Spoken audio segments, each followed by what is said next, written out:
Cold for Florida, yeah. You know, you want to go and be at the beach and stuff, but we got a couple of days, which was nice. How's he doing? It's okay. How's the kennel stuff? We haven't really done it because she really, really didn't want us to. Okay. And I was like, all right, but we kind of need to. And she said, do not do that to my dog. I did say that. Okay. So. I don't like it. Right, but he throws a fit when you guys leave, right? Yes, every single time. Yeah, did you see the scars on his nose? You know, I told him about that. Yeah. They showed him the pictures. That's from when he was trying to get out of his crate so bad that he... That's why I was like, we should do this. Look, I bought him a fancy crate that he can't hurt himself on anymore. But he still throws a fit and so still makes a mess. What happens is now he's stuck. Physically, he's fine because he can't harm himself, but emotionally, he's under a lot of stress. Yeah. Right. So now, even though he can't hurt himself, he's and also this happened once in 12 years. I had worked with a client. It was for a rescue. Because I used to do volunteer work or whatever, and they had given this dog to a foster home. Dog struggled really bad with separation anxiety. So we do all the basics, you know, the heel stuff, all right, conditioning. All right, cool. Now we're ready for the crate. And then they crate the dog overnight. The dog ate its own tail, but from nighttime to morning time. Oh my God. Because it was under, like, I swear to God, ate its own tail from nighttime to morning time. And they're like, we don't know how this fucking happened. Because the kennel one was in their own room. Okay. So, I mean, they're deep sleepers, but the dog probably wasn't yelping or anything. Like, so what happens is the brain's under so much duress is dogs can cause themselves, their own selves, physical harm. Okay. So it's not to say that this would happen with Mango, but just because a dog is safe from the kennel doesn't mean they're safe from themselves. Mm-hmm. Does that make sense? Yes.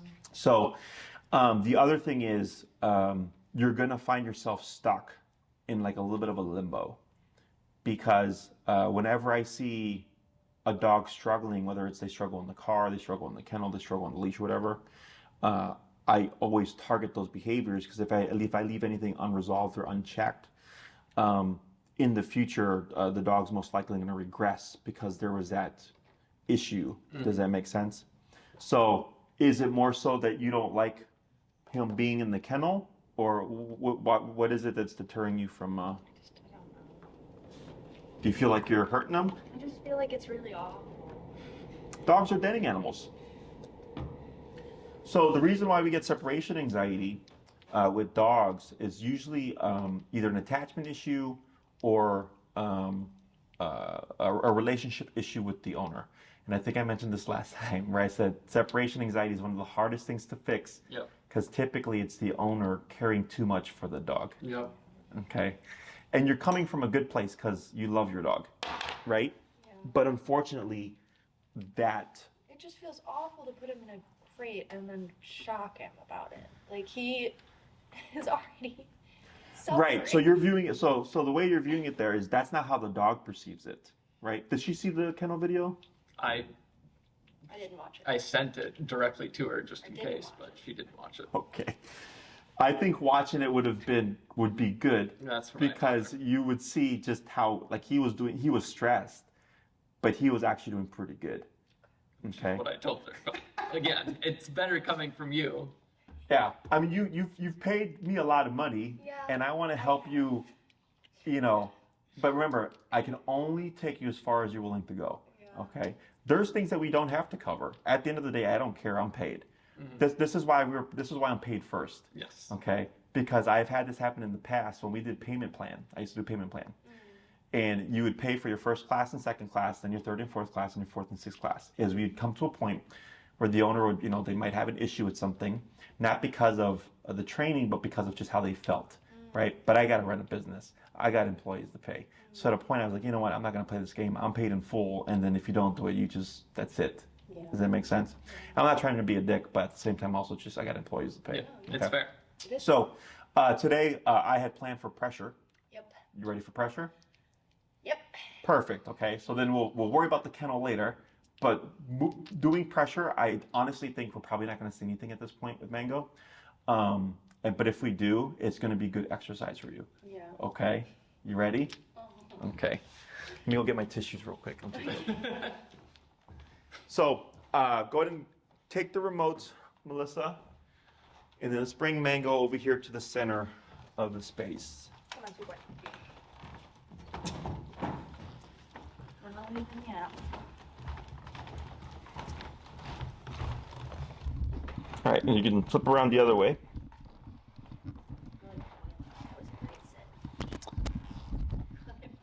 Okay. So here, we don't want to talk to Mango. Okay. Why do you think we don't want to talk to him? Because if I know you've said before that you shouldn't like comfort him while you're doing things because he'll get confused or whatever. If you say no, and then shock him, you have to say no every single time. Like, so. Good. That's correct. Okay. Also, when you talk, you're creating energy. Okay, so you hear that? What is that? Silence. It's calmness, right? So when you go, sweet boy, it's okay. Yeah, good boy, sweet boy. So you hear that? You hear that energy, right? So what happens is it stimulates the brain. And a stimulated brain is what we call a reactive brain because it's already here, okay? So when it's already here, very easily triggers to the next step, which is reactivity or aggression, okay? So a passive dog is what we call a thinking dog. It takes more for them to go to that 5, 6, 10. Because if the dog's at a 0, 1, he has to build to it. Go and give a tap here. Good. Hold right there. Good. Okay. Is they have to build to the reactivity, then towards like the bite or whatever. Okay. But if the dog already walks in the world like this, you're gonna hit that threshold very quickly. Does that make sense? I like your head. I'm also picking up you're either anxious, nervous, and stressed right now. Is that correct? Okay. Which is probably also leading you to talk. Is that correct? Right. So that's okay. As a human, I know where you're coming from, right? So I want you, when you feel nervous or anxious about what you're going to do with Mango and or what we're going to do with him, right, is challenge yourself to be quiet. Because you got to remember that Mango is looking to you for information, okay? So if you're holding Mango, if you're outside and you see a dog and you do this, right? I understand that you're preparing for his behavior. But if Mango looks up, what does he see? Anxiety. Anxiety, what else? Protectiveness. Kind of, what else? Fear. Fear? Yes. Okay. So you're giving information and you're going, I'm scared right now, right? But he doesn't understand that you're scared or nervous about how he's going to react. He's going, as soon as that dog showed up, you did this. So he thinks you're scared of the dog. So now he goes, well, I got to protect mom from the dog, right? Because she's scared and I'm scared too, but somebody's got to step up, right? Like if I'm walking with my girlfriend or my fiance now, if I'm walking with my fiance and we get confronted, right, by some ill-intent people, she's probably gonna be scared, and I'm gonna be scared too. But somebody has to protect us. Does that make sense? And I'm 100% sure she's gonna look to me to do that for her, okay? And I will, right? So I will still protect us, even though I know I'm scared because it's 3 dudes to 1. Right. Does that make sense? But somebody has to do it. So for dogs, they are primal, they're instinctual. There is always what we call dominant energy, okay, whether you know it or not. Currently, what would the dominant energy be? You. Why? Because you're the authority figure, you're in charge. Correct. I have, exactly. I have one insight. I have a skill set that you need, a particular set of skills, if you will, right? And I'm talking right now, right? Now, if we're talking about a conversation, if you start telling me something, I shut up, you're talking, in that context, you would be dominant energy. Does that make sense? But in the bigger scheme of things, because we're here to work with Mango, it's particularly me. Does that make sense? If you're on the bus, most people would think the bus driver is dominant energy because they're the one driving the bus, right? But if something happens on the bus, technically it's not in their job description to protect the people on the bus. Does that make sense? But that would most likely be the first person you look to is the bus driver, right? So then we have a little bit of a complexity there. So let's say somebody's on the bus, they're being a nuisance or they're harassing someone. Now they're technically dominant energy because they're putting out that negativity and no one's willing to confront it. Does that make sense? Unless there is another person on the bus, whether it be the bus driver or just the passenger, that goes, you're not going to do that, right? Now we have another dominant energy. Now we're going to have what we call a dominant scuffle, right? Because you have the person that wants to harass and the person that's going to protect. And one of them's going to win and one of them's going to lose. Does that make sense? If in this conversation a fire broke out and the fireman came in, who would be dominant energy? Fireman. Because he's got a skill set that's going to protect us during the fire. Does that make sense? So this is the world that your dog lives in. Okay? He's constantly evaluating. He's constantly going, who's in control right now? If no one steps up, by default, he will. Because the security of the family unit, the pack unit, is at stake, right? Because he's primal. He doesn't go out into the world thinking, oh, if something happens to us, mom can call 911 and someone will come help us, okay? Which if you do, it takes him like half an hour to show up now. So I know from experience. So for Mango, he doesn't know this stuff. So if you don't take that leadership role for him, he will, okay? And he's not built for it. A lot of dogs aren't built to be in a leadership role. There's a general saying that 80% are followers, 20% are leaders. You ever heard of that? Applies with people too. I'm clearly a more leader type because I'm a dog trainer. I run a business, right? But I've also seen follower types be in leader type positions and they don't handle it well because they're just not built for it, okay? It's not to be mean, that's just how it is. Some of us are leaders, some of us are followers, right? Some of us are meant to lead a nation. I'm not meant to lead a nation, I just run a business, right? But you see how that goes? Yeah. So this is his world. So it's okay to feel bad, okay? But understand that what we do is for him, okay? So a lot of times people get stuck with doing what they're comfortable with as opposed to what the dog needs. Does that make sense? Mm-hmm. So like I've had cases where I have to 127 harshly correct to fix the problem. I don't want to do it. It doesn't make me happy. It doesn't bring me joy. But I do it because I know the dog needs it. And then once we're done and we address the issue, the dog is no longer being corrected at 127 because we resolved the issue. Does that make sense? So even though sometimes even me myself am uncomfortable, I do it because I love dogs so much that I will do the stuff that other people don't want to do. Okay?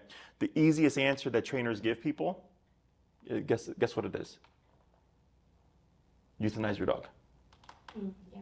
Okay? That's the easiest answer, in my opinion, that a trainer can give, right? Oh yeah, your dog's too crazy, euthanize him, okay? Or live the rest of your life hiding behind cars. There's even the fucking dog blindfold. Have you seen those? Mm-hmm. Right? Close your windows, put gates all over your house, right? Never go on a vacation.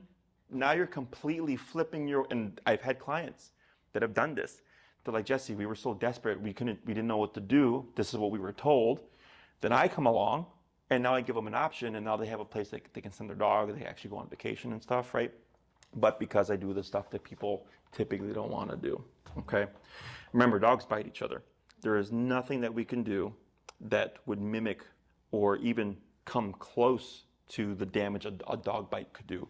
E-collar just gives us the closest thing we could in terms of intensity and discomfort without actually causing the puncture and the bleeding and all that stuff, okay? Question on any of that? Does that make sense? Would that help you with you doing your kennel work? Okay. At least watch the video and then you'll see it's not as bad as it feels, okay? What are you currently set to on your collar? Go ahead and rotate your leash so that it's on the inside there. See, it's kind of on the bottom. Cool. Okay, and then just like that. Very good.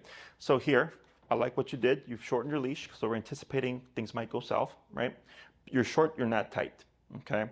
That relaxation is super important whenever we're doing this, because if there's any tension, remember, if you do this, he goes, okay, the moment Jesse came close, mom locked up. So now mom is scared, mom is nervous, right?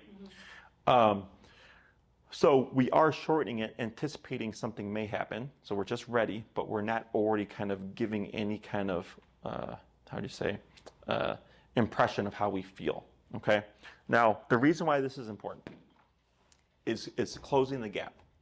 Other than when Mango was here for like the boarding stay and stuff, it's a totally different context when he's with you, okay? Because you give him something to protect. Does that make sense? So a lot of times people are like, why is it the dog when they're boarding is not aggressive, but as soon as I have the dog's aggressive? I go, it's because you empower them. You give them something to protect, which is why it's important that you're in charge, because then the dog's like, all right, well, if you're in charge, you protect me. I don't protect you. So see how that works? So growing up, I'm the oldest of 4 kids. If something happened, mom and dad would protect us, right? But if mom and dad were gone and it was just me and my 2 brothers and sister, if something happened, who do you think would go to protect? Me, right? If I was gone, it goes to the next one and the next one. You see how that works? So same thing with the dog. Again, that's just that there's always going to be some kind of dominant energy, whether you know it or not. He's constantly in that world, okay? So here, when we get dogs that are human reactive, I always like to put pressure on them, because then he can experience what in his mind is the worst thing that could happen, okay? So the dog perceives threat, right? Because he's unsure of what's going to happen, or he's never experienced it before. So if I go to touch him and he acts out, whether he attacks the sleeve or not, and you correct him, right? You're bringing him back to reality. I'm not causing him any harm. I'm just simply touching him. So then he goes, oh, well, you came in, you touched me, I was next to mom, I acted out, I got corrected, you're still touching me, and everything is fine. And now the dog has experienced something that they thought was going to be really bad. Let's say the kennel. You think it's going to be really bad, right? You're thinking that, but you've not experienced it yet. Once you experience it and you go, okay, yeah, I don't like this, but he's making progress, then you continue. Does that make sense? Questions on any of that stuff? All right. So I'm going to come in. What number you said at 28, you said? Yeah, 28. All right, we're going to keep it at 28. Okay. And if he acts out, you're going to pull straight up and tap. Okay?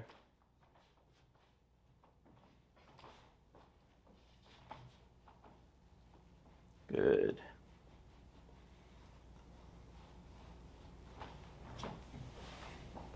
So you can see how he's uncomfortable, right? He's got kind of like that whale eye. His tail's not tucking though, so that's good. Okay, I'm going to push him with a little bit of pressure. It's okay. Lightly pull back, give a tap, tap, and then towards your side there, right there, and relax. Good. And I don't know if you saw here, his back kind of tightened up when I went to touch him just that last time. He's not doing it now. Good. Good.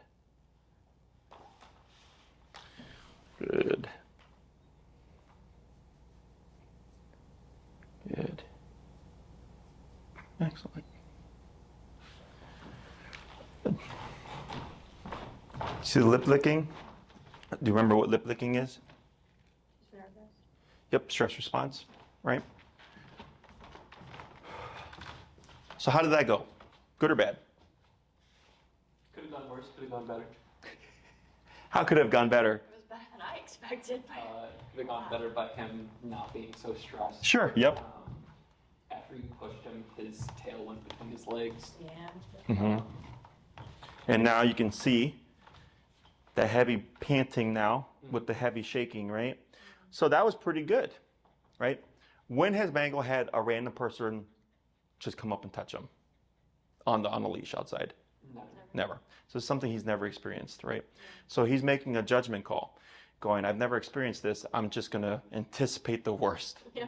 I wonder where he gets that from. Same. So it's funny how that works, huh? Yeah. So my job is to, little by little, push the dog until I can push them the most. And whether it goes, even if it went bad and he reacted and he attacked the sleeve, we correct it, we repeat it, okay? Until he goes, okay, if I react this way, there will be a consequence. What happens if I don't react? What happens if I don't attack the sleeve, okay? I just shared a video on my Instagram. Oh, this is a case from like 10 years ago. I had my bite suit on. You could not even walk in the house, the dog would attack you. Like full-blown attack. He jumps up, he latches onto my arm, he does not let go, okay? It's bad. So it just helps, if you watch it, give you a perception. So when I evaluate dogs, a lot of times it's the littlest nip, and the person's like, oh my God, that's a 10. And I go, that's a 0.5. I'm like, this is a 10. And they go, oh wow. I go, yes, there's levels to it, okay? So people, again, they're going by their window of experience. I have a greater window of experience because I've seen all sorts of things coming from dogs, that I'm there to give them an honest assessment and go like, nope, it's actually not that bad. The lady that just walked by out right now, she's like, what would you rate my dog? I go, that's a mild case. And she was like, oh, okay. She's like, I thought it was going to be like medium, maybe like severe. I was like, no, this is easy peasy to me, okay? And I hope it brings them peace of mind, right? Because again, trainers, they see stuff like that and they go, you have a human aggressive dog. You're not going to be able to fix this. Either deal with it and live with it or euthanize your dog. And I go, no. As long as you're willing to do the dirty work and put the dog under stress, work them through stress, you can teach them like everything is okay. Okay, but it's not all daisies and rainbows and fairy farts. Like it gets pretty fucking dirty sometimes. Okay, so here that went well. I really liked that when I came into his space, he didn't shy away, which is something that I would see or anticipate to see. Okay, so if I came in closer and he moved away, what does that tell us? He doesn't want to be there. Yeah, he's uncomfortable. I make him uncomfortable. So he wants to give space from the discomfort, right? He didn't. He was just kind of like, okay, you're down here now. And then I went to touch him. Typically, we would get growling. We'd maybe get even a nip or a bite or something like that. A whip around, like, hey, don't touch me, right? They would scatter. They go behind you. I've even had dogs shit themselves, express their anal glands, right? Just of the sheer fear. You didn't do any of that, okay? So then he was taking the touching. So I'm like, all right, well, I got to make you uncomfortable to a degree. So I started poking and prodding, right, pushing him, and then he got kind of spooky and he went. And then what you did is, when I pushed him, he scattered, right? He freaked out, and I said, tap him. So this is where the human can get confused, because you're thinking, well, he's only doing that because you put him under too much pressure, and you're correcting him for the reaction, okay? But you gotta remember how dogs think. They're not like a human. Like for a human, if they're feeling anxiety, if they're feeling nervousness or anything like that, we would have a conversation to help them process those emotions, right? To help them be like, hey, it's okay. You know, it's just a job interview. There's nothing to be nervous about. The worst they can say is no, right? You're helping them logically how to handle that stress. You wouldn't punch them for being anxious or nervous, right? Because they're a human. Yeah. Dogs correct each other for these things. You've just not seen it, okay? So I had a case that was dropped off from Wisconsin, again, like 10 years ago. A very anxious dog showed up and was at the time I was training from my house, and he or she was in the front of my living room, just going in circles, and literally was living a drool trail like this. Okay, and I was doing computer work, but I could see the dog. And my pit Lexi was sitting at my feet, and I'm working, and all of a sudden she gets up and very slowly and stoically she just walks down the hall, and I start watching, and she goes and she stops, and as the dog is walking, it comes here, she nips the dog. The dog yelps. And she turns around, she walks away, she lays at my feet. About 2 to 3 minutes later, the dog's on the ground sleeping. Okay, so what she did is she walked over there, she recognized the instability and goes, this is not necessary. Snap out of it, literally just walked away. And 2 or 3 minutes later, the dog was kind of like that, but it stopped. Eventually, the brain relaxed. It was one of the coolest fucking things I've ever seen, okay? And I'm like, it's one of those, like, I wish I would have had my phone to record it. But dogs Anxiety, fear, nervousness stuff is instability. It's weak energy, okay? And in the animal world, that energy is most likely going to die. Does that make sense? So here, when he overreacted, you're just telling him that's not necessary, okay? You're nipping him for overreacting. You're saying you can actually handle the pressure. You're okay, okay? But you can't convey that with words. Okay, because he doesn't understand them. It's like the Rush Hour movie. Like, can you understand the words coming out of my mouth, right? Doesn't. Never seen that movie? No? Oh, never mind. You've seen it. You know what I'm talking about. Yeah. So, when you talk to him, you're creating energy, right? And if you're going to give any kind of affection, energy, or cooing, it's when he's in that state that you're wanting to reinforce. So if he's sitting on the couch and he's chilling, and he's calm, you're like, hey, Mango, right? I go, sure. That's the context, right? But if Mango's being a jerk to Cookie Monster, freaking out in the kennel, we don't want to do that energy because now you're just reinforcing or escalating that. Does that make sense? So by saying less, you're actually saying more, okay? Question on any of that stuff. So here he's laid down, so I'm gonna go, you're gonna keep relaxed, I'm gonna come in again. Right, so he turns. Good. Good. His eyes are soft, so I'm not anticipating anything here. His ears are back, but I wouldn't consider this back because he's scared. It's back because he's passive.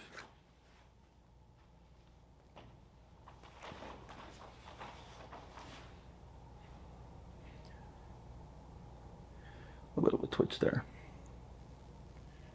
Okay. Good. See how he looked at you right there? Mm-hmm.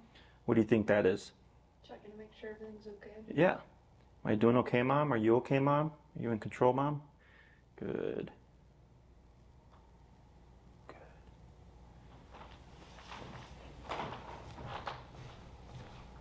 Good. So what was good about that? He didn't even get up. Then we get up, right? And he's in a more vulnerable position there because he's laying down. You see that? So this is okay. Even with the way that he's sitting here, because he's doing that, it's doing like an awkward sit, right? Mm-hmm. Like, it's not as like expectant. It feels exactly like alert, where they're kind of like, like if they look like they want to launch, right? So he's laying down. So you come in, you position yourself. We talk for a bit. There's a little bit of stress already there, just because he knows when I'm around, stress happens. Okay. Then I come in, I touch him. He handles it good. I walk away, venting all the stress of what just happened. Okay. Then he lays down eventually, and then I talk a little bit more, come back in, do some more touch, doesn't even get up. Okay, and he's at his most vulnerable there. Okay. Now, if Mango was super comfortable with me, or like we're doing this repeatedly, what do you think is something that we would see to tell us that he's accepted me? Him being like excited to greet you. Okay, that'd be one. What else? Rolling over. Invitation, right? But right now, because this has not happened to him before, he's kind of like, I don't know how I feel about this, right? But now he's just experienced like, oh, well, you don't mean me any harm. Like, oh, you can pet me and like everything is fine, okay? So one thing to watch for, I don't know if we've covered this before, so you see how he's panting and there's even a little bit of salivation there? Yeah. Let's see if he does it again. So he's closed his mouth. It's about to happen. There it is, okay? Like, just keep watching Mango.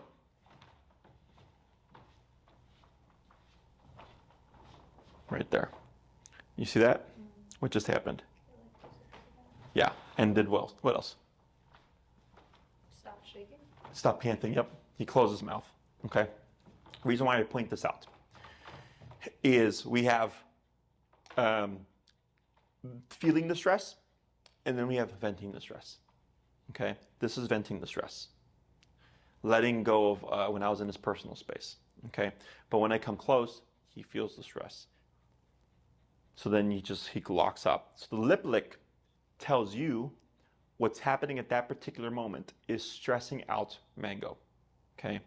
The closed mouth is him in the middle of the stressor. We also call it loading tension. depending on what the context is. So like if a dog is dog reactive, if you're outside and you're step to the side and he's panting, he's relaxed, you see a dog, he closes the mouth, we call that loading tension, because in that particular moment, it could become a reactive moment, okay? And in this particular case, I read it as he's not really loading tension, but I'm pushing his threshold, so he's getting stressed and he's locking up, okay? And then the moment we take off that stressor, is everything okay? It's got to go somewhere, okay? Didn't we see this with the kennel too, with the panting? The entire time he's in the kennel, like you should see like the area. Oh, where the I've seen kennel it. is. Yeah, I showed him pictures. Oh, Yeah. God. That's nasty. Yes. So The whole bottom's full of it. that's where the brain gets stuck, okay? Now, I'm pretty sure I told him, but there's certain things that we can correct. There's certain things that we can't correct, okay? Drooling it just comes with the anxiety. We typically can't correct the drooling. It's just how the dog processes. But if the dog is whining, if the dog is barking, if the dog is erratic, if they're trying to get out of the kennel, all of that stuff, even though it's anxiety driven, can be corrected. Does that make sense? So, because we had a dog, it was a Black Russian Terrier, and when we had him on the placemat, we had to come wipe the placemat like every hour or so, because he would drool and drool and drool, and literally the entire dog bed was just covered in drool. We'd go with a big old rag, and they drool a fucking lot. Yeah. Okay. Old grade. We had to like wipe down his paws because he would be just covered. Yep. Okay. So what this tool allows you to do is actually break through that stuff. Okay. So we can't correct the drooling, but it doesn't mean we don't try. So in the video, you see, if I'm remembering correctly, Mango goes in, we do a few reps, and then he's kind of standing and he's not able to settle. And then we use the collar, and then you see him kind of go back and sit down. And I told him, if you continue with this, you're going to start to see this happen, which is he starts to go into a resting passive state. But you have to cut the anxiety. You have to help him break it. Otherwise, if he stays stuck, that's where the drooling happens, and or it continues to go from a 1 to a 2 to a 3 to a 5, and then you have a 10 again. Hopefully he doesn't need his own time. Yeah, no. That's one dog in 12 years. I know, but I don't think people are aware that dogs will do self-harm too. Yeah, I didn't know. Yeah. It's rare, but it can happen. So, question on any of this. Okay. So you, I'm presuming, came in anticipating the worst. Yeah. Right? That's why we kept pushing this back. Yeah. Okay. And then at the start, what did I predict? What do you mean? That Did it I- wasn't gonna be super bad. Yeah. Yeah. Because I already, through the program, I've seen him, heard the progress and all that stuff. I go, okay, it's probably going to be that bad. But it's important that you experience it. Again, you're just going like, oh, okay, like I made it to be this, but it wasn't that at all. Does that make sense? Question on any of that? Okay, good. So when it comes to, is there anybody that Mango has met that he's not a fan of, like recently? It's like my mom. Your mom still, or has he not seen her? No, he saw her last time and it was okay. He Yeah, had the but we also collar. had the gate up at first. Okay. Right, but that's because, like I said last time, when he attacked her, it was because she just like walked in the front door. I guess that's true. She didn't knock or ring the bell or wait for us to open the door. She just like came in and he was like startled. I mean, it's not like he just attacked her out of nowhere. You know what I mean? Yes. But no, we had the gate up and we let her come in and he like saw her and then we brought the gate down and he was fine. He didn't do anything. Okay. Was there any awkwardness on his part? Wariness, caution? Yeah, definitely caution. He's always cautious, I think, when there's other people around. Okay. Except for Jackson. Yeah, he just like sniffs around and like goes like circles around them kind of Uh-huh. Yeah, like as check- far as he can, and then he gets closer. Uh-huh. And then he greets them, and then he goes away because he doesn't want to be near them. I see. So when he greets them, what is that? Is he like sniffing them and then just goes? Or does he let them make contact? I don't usually, I tell them usually not to. Okay. My mom does pet him. Yeah. Um, But like Alejandro is there today, and like so he jumps up on the couch and he like puts his whole face in Alejandro's face, and Uh-huh.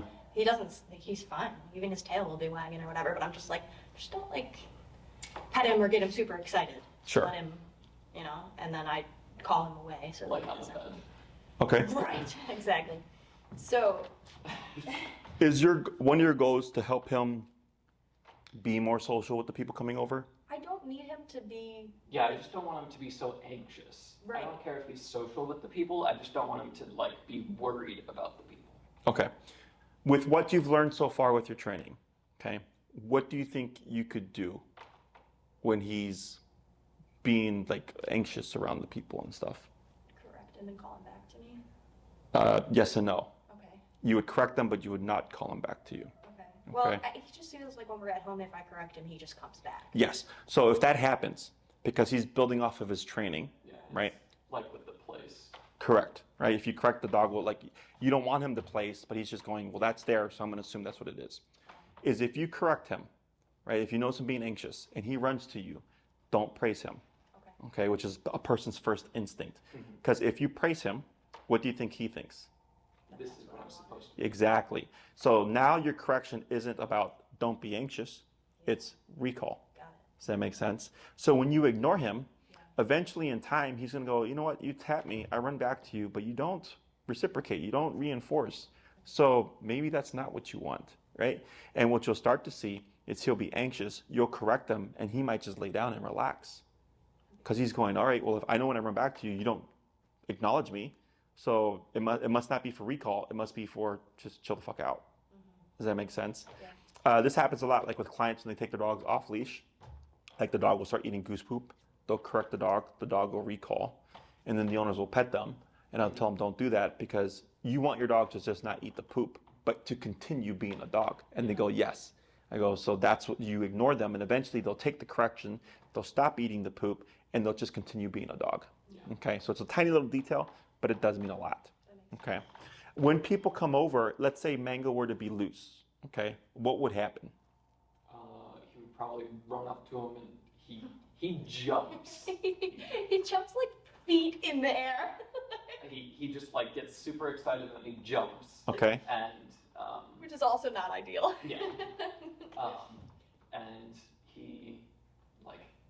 he goes up to him and he's either really excited and jumps up and tries to lick him, or he like just anxiously moves up to him and circles him. I see. Okay. So it's kind of either or. Yeah. Okay. So what I would suggest, are you guys Ravenswood? What's the neighborhood? Oh, Irving Park. Irving Park. Is that the next one be an in-home? Yeah. Okay. And I show you how to have people come over correctly. Okay. In the beginning, you would practice the exercise with everybody, but then in the future, if it's someone that like he knows and you know like he's completely cool with them, you don't need to. You're just doing it in the beginning for the experience. But once you understand it, you would only need to do it when it's people he's never met before, people that you know that he's not that comfortable with, or like a maintenance person or something like that. Okay, and that's going to help with the anxiousness. So what happens is when the person comes over, they knock, ring the doorbell. Let's say it's someone he's not familiar with. He goes under stress, and because he's thinking territorial, might have to protect the home, and that's what puts the dog under stress. So when we cover the exercise, what we're teaching him is that you're in charge. He does not need to be territorial, which helps him relax, and then the dog's more likely to be more social, more comfortable, because they understand that they're not needing to be on edge. Does that make sense? Please note there's a $50 upcharge for the in-home. Reach out to Tina, because it'll probably be at a different time. And then I might not see you for a week or two, depending on what my schedule looks like. Okay, but it'll be fine. It's just going to be complicated with cooking. You could put her like in a separate room. Okay. Yeah, if she's barking, whatever, she doesn't matter. Yeah, we could just take her outside. Yeah, so that does She'll not. bark, but Let me see here. Luckily, he was in the house when the firemen came. Yeah. You had a fireman come? Oh yeah, we. our on carbon monoxide alarms went off Oh. Christmas Day or Christmas Eve. Christmas Eve. Yeah. But it was okay. They just needed, apparently, It was to fun be, times. to be We had replaced, to but grab all the cats and put them all in the the dogs carriers, and yeah. put them outside, and then like Oh, God, it was we were ridiculous. like, oh please don't turn on the sirens because like the fire station is like down the street, Yeah, Sure. right and back. we heard sirens immediately, and we were like, oh god, I hope it's for us. twice. Oh God, I hope that's not for us. It was awful. All right. Yeah, so that's what I would suggest for the next one. Do you recall what number this is out of your classes? Is it 7? Is it 8? I don't know. My phone I think it's died. 7.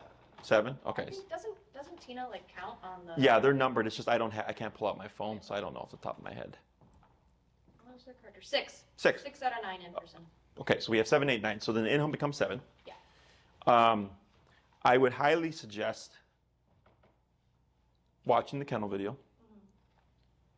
Begin applying the kennel stuff. Okay.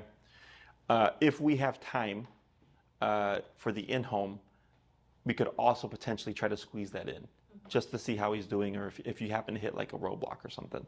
Okay.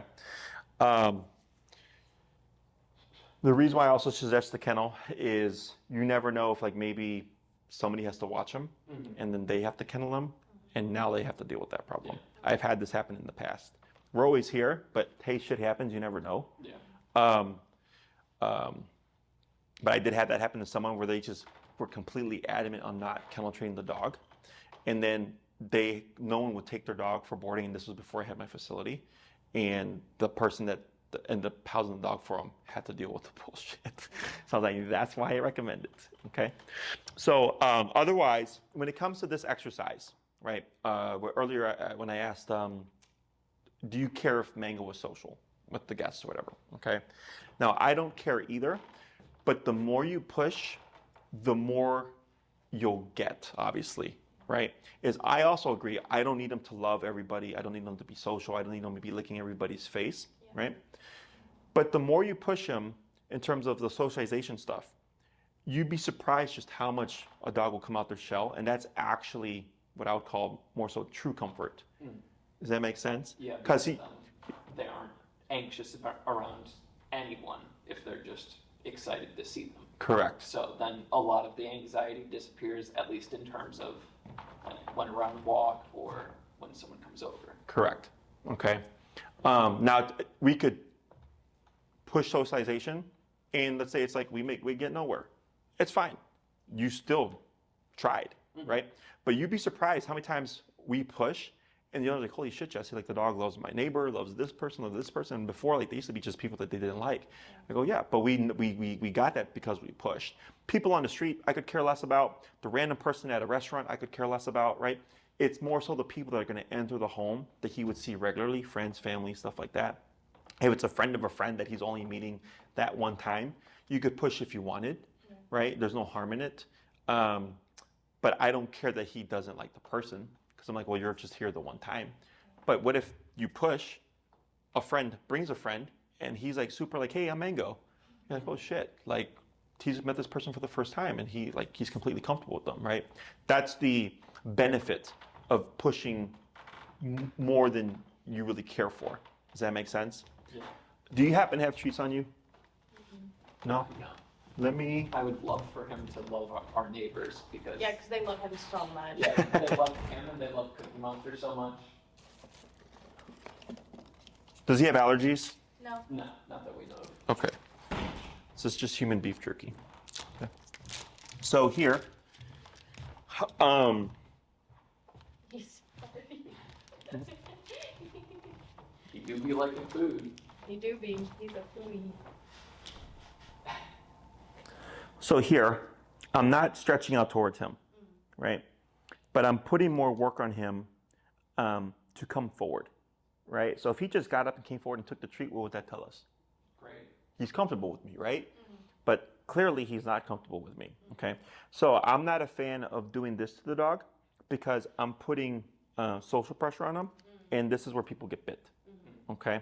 So then if I toss him something, what this allows me to do is to gauge. See how quickly he ate that? Yeah. Okay? If he was truly stressed out, he wouldn't even touch the food, okay? So there's another piece there, I wonder if you'll find it. Food is a great tool when you're ready for it. Typically because it makes us feel good to think we could fix problems using treats, right? Using that affection, using that love, right? But it's not realistic. Once we've got the reactivity under control, once I can see the dog is able to contain themselves, Now food is power, okay? Because he's like, so now I'm rewarding the positive interaction.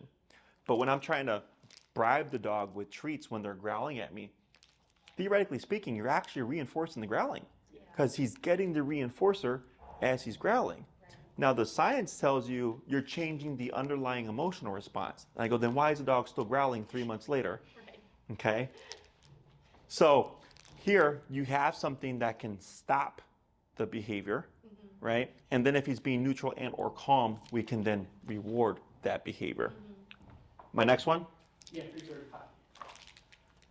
You got 2 minutes. Do I? Yeah, I got 7 minutes. I'm a little bit early. So here, I'm not opposed to food.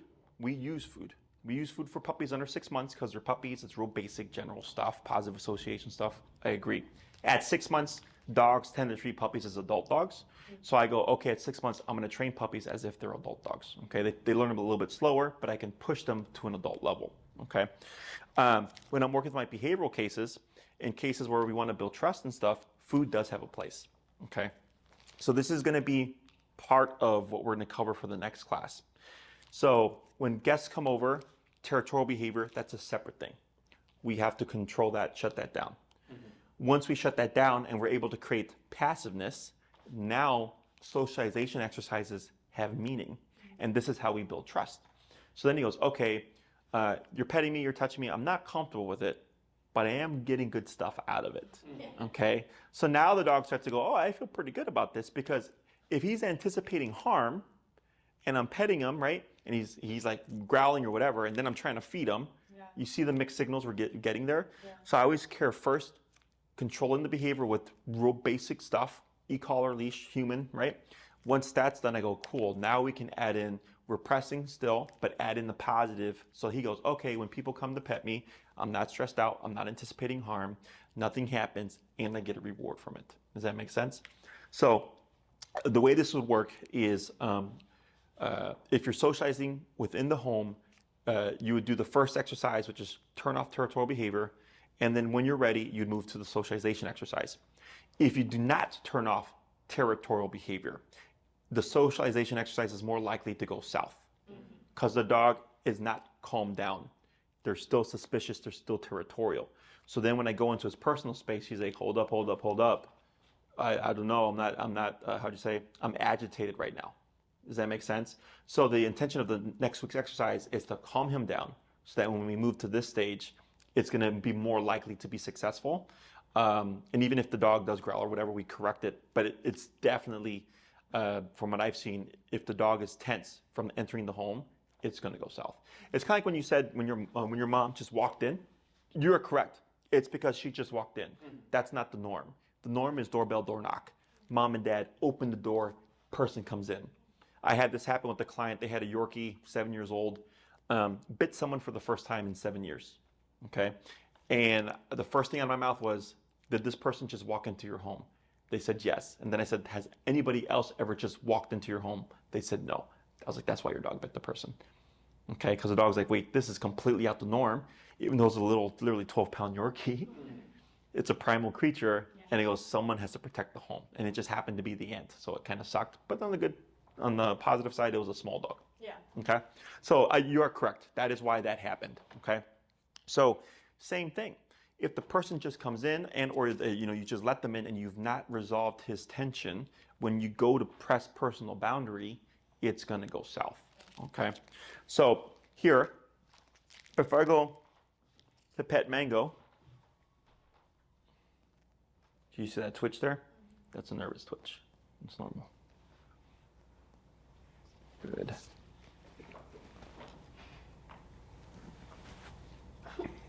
Good. Okay. So now what I'm doing, you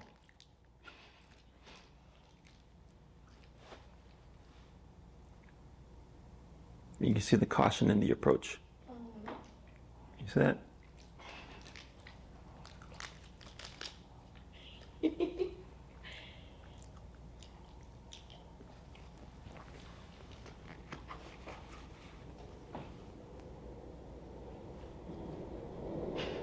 Clearly uncomfortable, right? The way he's hunching his back there. Like Quasimodo. Definitely less so.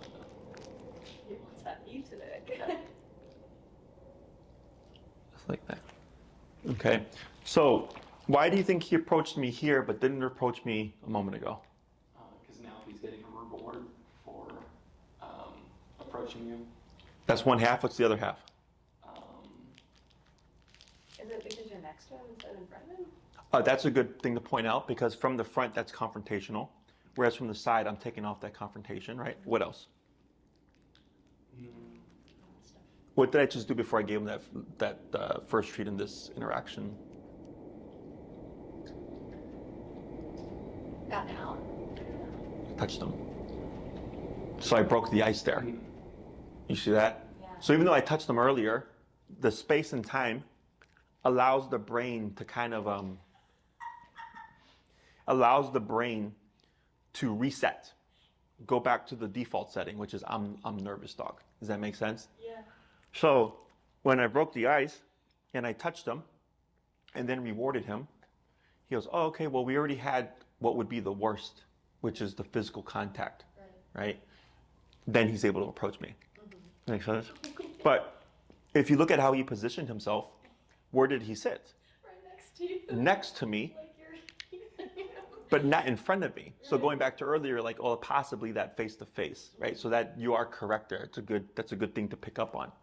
So if Mango is truly comfortable with me, he'd come from the front. These little tiny things make a big difference, but people don't really see it that way. But once you understand things like I do in terms of dog behavior, they convey a lot. Okay. Good. Now, even though he's put me there's a little bit of awkwardness there. You see it? He's also just kind of awkward. There we go. I love that he just looks at me like. Yeah, boy. So, a lot of times when this happens, people take that as an invite, like, oh my God, your dog loves me, right? And they give off a lot of energy, and that sets the dog back, right? Whereas I'm naturally passive energy. So that's why a lot of times dogs will gravitate to me because I'm assertive, but I'm low energy, I'm quieter, as opposed to if I had a more boisterous type energy. Yeah, I Dogs totally. never come over to me and they're always like, what are your friends are there? I've literally explained this to you. But yeah, no, these things, I see it all, even with people to people, like, I have friends that are louder, right? They're more boisterous, and I love them. They're my friends, but sometimes I can only be around them for so long before I'm like, okay, you're a little bit too loud, dude, And then my friends that are more passive, like I can chill with them all day, Same thing for dogs. Nervous dogs, they will accept internal passive boisterous. So if you're a bigger energy, because you're his immediate family, he's like, oh, okay, your mom, whatever. But anybody outside of that bubble tends to be, nope, don't like it. He's like pushing up against me. Yeah. Okay. But this is the when I was mentioning about if you don't push him outside of his terms, he always stays stuck. Does that make sense? But once he sees like, okay, not everything is on my terms, but also like nothing bad is happening, right? You start to see the dog open up a bit more. All right, buddy. I don't want to give you tummy issues, but this is all organic beef, whatever. Okay. Good. So on my step away, you notice how that was slow? So what gets people is they tend to just get up and go, and just the fast moving energy can trigger something. And it's not because he's being bad or anything, like he literally can't help that. Nervous dogs can't help that kind of stuff, okay? But this is stuff that I will help you learn so that if you decide to push this socialization stuff, you can educate the person like, hey, don't do this, don't do that, slow, blah, blah, blah, blah. Does that make sense? Yeah. Good. So this is the benefit of pressure. If you push the dog into the uncomfortable areas and teach them how to handle it, you actually start to see them open up.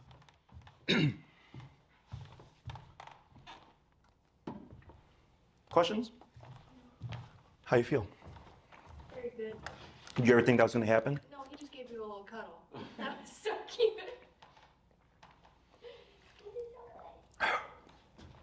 Good job, guys.